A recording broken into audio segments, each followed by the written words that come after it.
Bienvenue sur le conte africain 225. Il était une fois, dans le marché animé de la ville de Lagos, une femme qu'on appelait Mama Chama. Tous les jours, dès 6 heures du matin jusqu'au coucher du soleil, Mama Chama s'asseyait sur un petit tabouret en bois et vendait des tomates, des piments et des oignons. Ses mains étaient rugueuses et crevassées à force de couper les légumes. Son dos lui faisait toujours mal à cause des lourds paniers qu'elle portait sur la tête. Mais Mama Chama ne se plaignait jamais, pas une seule fois. Pourquoi ? Parce qu'elle avait une fille. Elle s'appelait Chama, et Mama Chama l'aimait plus que tout au monde. Chama était une petite fille vive aux grands yeux curieux. Elle aimait l'école plus que tout. Tous les matins, Mama Chama se levait à 4 heures, quand il faisait encore nuit. Elle préparait à manger pour que Chama ait quelque chose à emporter à l'école. Ensuite, elle comptait les petites pièces qu'elle avait économisées et lui donnait l'argent du transport. « Étudie bien, ma fille », lui disait-elle chaque matin. L'éducation est la clé qui t'ouvrira toutes les portes. Les années passèrent. Chama travailla dur. Elle était toujours la meilleure de sa classe. Pendant que les autres enfants jouaient après l'école, Chama restait sous la faible lumière de leur petite chambre et lisait ses livres. Parfois, il n'y avait pas d'électricité pendant des jours entiers. Mama Chama achetait alors des bougies, même si c'était cher, pour que sa fille puisse étudier. Parfois, il n'y avait rien à manger à la maison. Mama Chama disait alors à sa fille « J'ai déjà mangé au marché », même si c'était un mensonge. Elle se couchait le ventre vide pour que Chama puisse manger. Chama voyait tout cela. Elle voyait sa mère souffrir. Elle entendait les gens du marché traiter sa mère de pauvre vendeuse de tomates. Mais Chama se fit une promesse. Un jour, elle murmura « Je rendrai ma mère fière. Je ferai que toutes ces souffrances en valent la peine. » 20 ans plus tard, Chama n'était plus une petite fille. Elle était devenue le docteur Chuma Okafo, l'une des médecins les plus brillantes de Lagos. Elle avait obtenu des bourses, étudié la médecine et travaillait maintenant dans un grand hôpital chic. Elle habitait une belle maison dans le quartier huppé de Lekki, conduisait un gros 4x4 tout neuf, portait de beaux vêtements et des chaussures de marque. Sa vie avait complètement changé. Mama Chama, elle, avait arrêté de vendre au marché parce que Chama lui envoyait de l'argent tous les mois. Elle vivait dans une petite maison confortable que sa fille lui avait achetée dans le vieux quartier. Tout semblait parfait, mais un gros problème grandissait dans le cœur de Chama comme une mauvaise herbe. Chama avait un nouveau petit ami. Il s'appelait Emeka. Il venait d'une famille très riche. Son père possédait des compagnies pétrolières, sa mère était une ancienne haute fonctionnaire. Ils habitaient une immense villa avec domestiques et garde du corps. Emeka aimait Chama. Il la trouvait intelligente, belle et gentille, et il voulait l'épouser. Un soir, dans un restaurant chic, Emeka lui dit « J'aimerais rencontrer ta famille, j'aimerais rencontrer ta mère. » Le cœur de Chama se mit à battre très fort. Ses mains devinrent moites. « Ma mère est en voyage en ce moment, » mentit-elle. « Elle n'est pas là. »« D'accord, alors quand elle reviendra ?» sourit Emeka. « Je suis sûre qu'elle est extraordinaire. Tu as tellement réussi, c'est sûr, elle doit aussi être incroyable. » Chama sourit, mais à l'intérieur, elle se sentait malade. La vérité, c'est que Chama avait honte de sa mère. Elle avait honte qu'elle ait été marchande. Honte de ses mains abîmées, de sa façon simple de parler, de la petite maison dans le quartier pauvre. Elle avait honte que sa mère ne sache pas bien tenir une fourchette et un couteau, qu'elle parle un français approximatif, qu'elle dise parfois des choses qui faisaient rire les gens éduqués. Chama mentait à tout le monde. À ses collègues, elle disait que sa mère était une enseignante à la retraite. À Emeka, elle disait que sa famille était de classe moyenne. Jamais elle ne parlait du marché, des légumes, des années de galère. Et elle évitait sa mère, elle appelait, envoyait de l'argent, mais inventait toujours une excuse pour ne pas venir. « Je suis débordée à l'hôpital, maman. Je viendrai le mois prochain. » Mais le mois prochain n'arrivait jamais. Mama Chama sentait la distance. Elle sentait sa fille s'éloigner, mais elle ne disait rien. Elle se disait que sa fille était simplement très occupée. Elle ne savait pas que Chama avait honte d'elle. Maintenant, laissez-moi vous parler d'une autre personne dans cette histoire. Une personne méchante qui observait tout cela tous les jours. Elle s'appelait Gloria. Gloria travaillait dans le même hôpital que Chama. C'était aussi une médecin, mais moins douée. Les patients préféraient Chama. Le directeur félicitait plus souvent Chama, même si Gloria était là depuis plus longtemps, mais Chama la dépassait et travaillait bien, mais Gloria était jalouse. Très très jalouse. Elle détestait Chama. Elle détestait que tout le monde l'aime. Pour elle, Chama semblait parfaite, belle, intelligente, brillante, avec un petit ami riche. Personne n'est aussi parfait, se disait Gloria. Elle cache forcément quelque chose. Alors Gloria se mit à espionner Shama.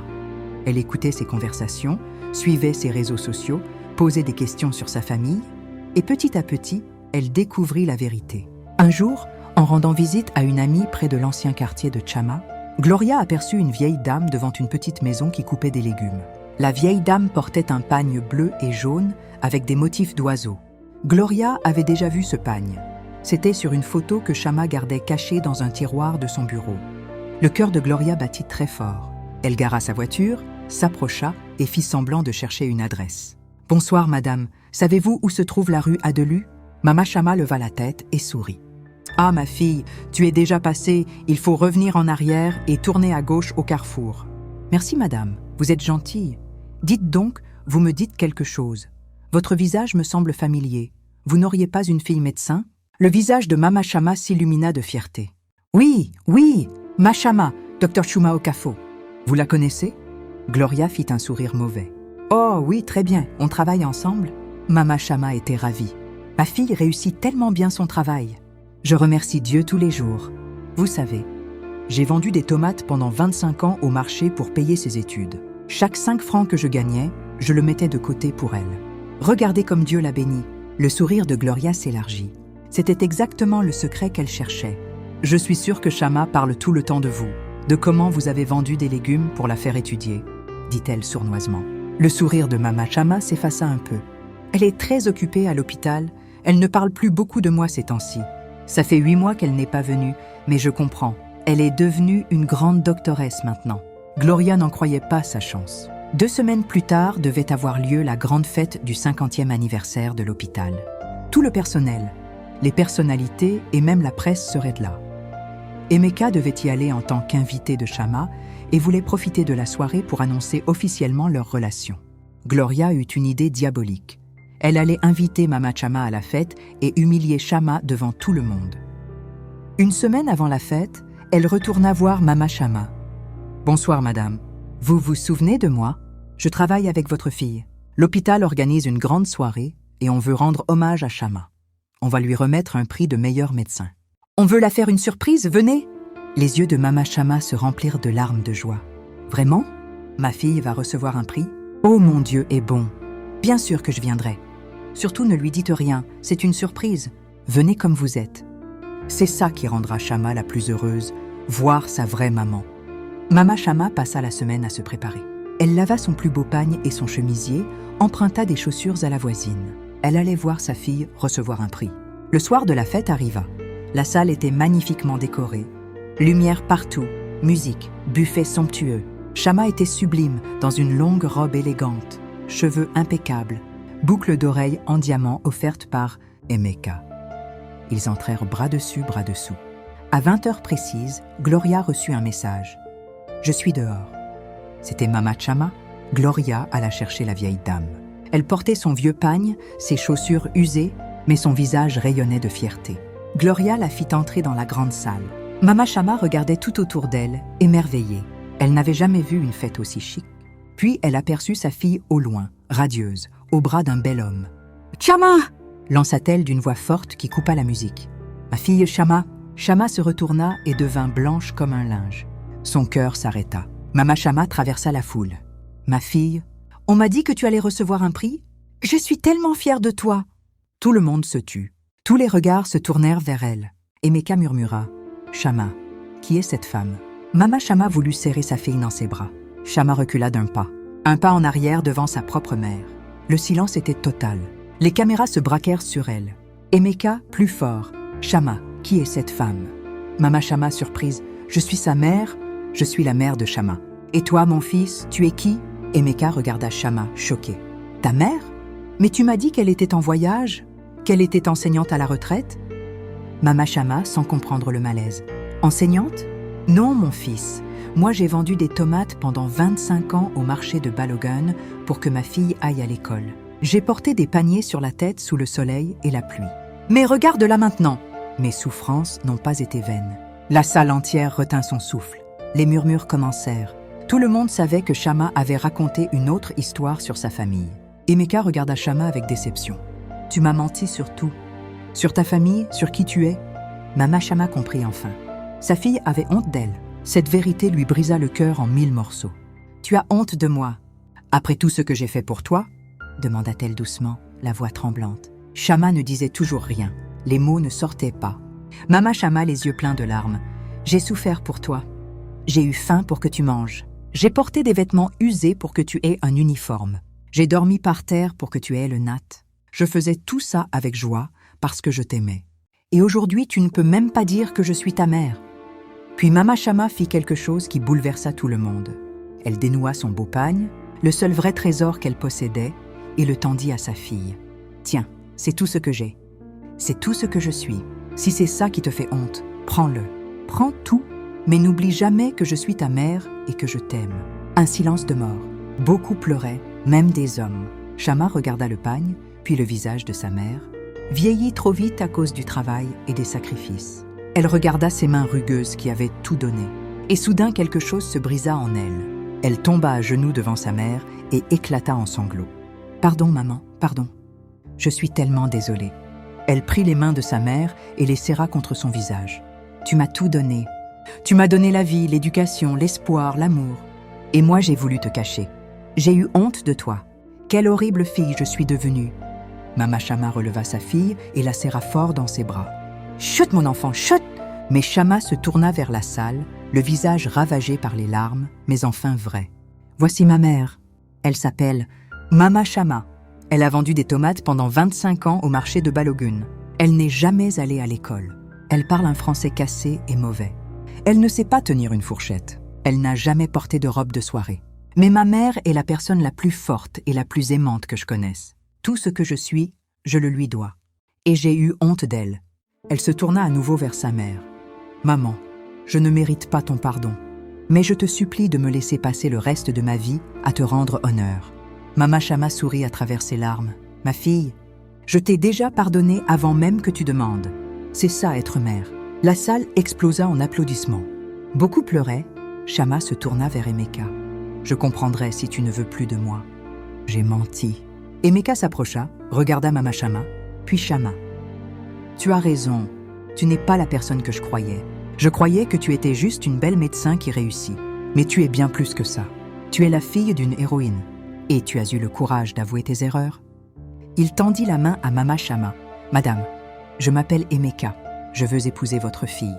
Ce serait un honneur de vous avoir comme belle-mère. » Mama Chama rit et pleura en même temps. « Tu veux épouser ma fille même en voyant que sa mère est une pauvre marchande ?»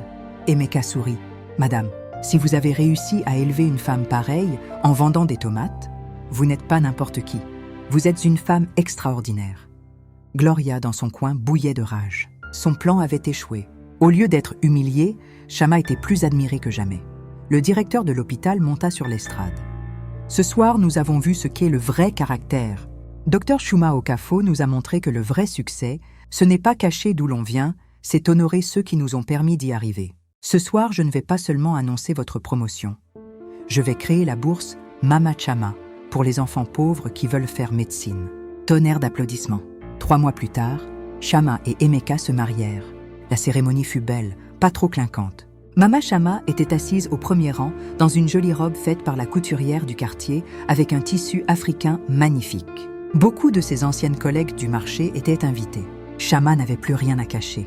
Désormais, elle rendait visite à sa mère chaque semaine, cuisinait avec elle, passait du temps avec elle. Et chaque fois qu'elle présentait sa mère, elle disait avec fierté « Voici ma mère. Elle a vendu des tomates toute sa vie pour que je puisse devenir médecin. » Quant à Gloria, elle finit par quitter l'hôpital. Elle ne supportait pas de voir Chama encore plus aimée et respectée. Et Chama et Mama Chama vécurent enfin heureuses, non pas grâce à l'argent ou au succès, mais parce qu'il n'y avait plus de mensonges entre elles et qu'elles s'aimaient sans honte. La morale de cette histoire, n'ayez jamais honte de ceux qui vous ont aimé et se sont sacrifiés pour vous. N'oubliez jamais d'où vous venez. Le succès ne vaut rien s'il faut trahir sa famille et sa vérité pour l'obtenir.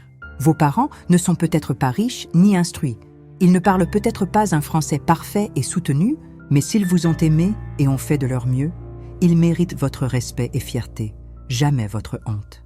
Souvenez-vous toujours des mains qui vous ont porté quand vous étiez faible, des mains qui ont travaillé dur pour vous offrir une vie meilleure. Ces mains-là sont les plus belles du monde, même si elles sont rugueuses. Et les gens comme Gloria existeront toujours, jaloux, prêts à vous faire tomber.